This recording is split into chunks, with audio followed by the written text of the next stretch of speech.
Does Windows 8 have to be installed on Ntfs? Does Windows 8 need to be installed on an Ntfs partition, or does it just like to be on one? If I installed it on Ntfs and then copied all its files onto a FAT32 partition, would it work, or would it throw a tantrum and refuse to work?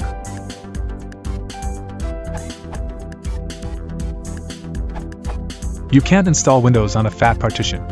You shouldn't use a FAT partition for your Windows install. You can use a program like I'll make Partition Manager to create a new partition, but you can't delete your existing partition.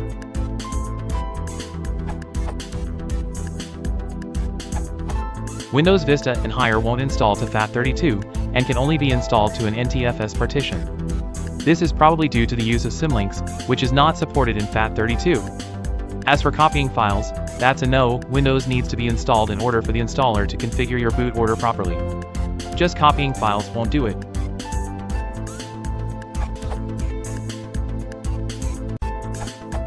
Windows NT6.x cannot be installed to a FAT or FAT32 partition because they make extensive use of advanced features of the Ntfs file system, like hard links and junctions. Besides, allowing users to install to FAT/FAT32 in previous versions provided a false sense of security, since these file systems do not support access control. Remember that one of the much touted features of Vista was increased security.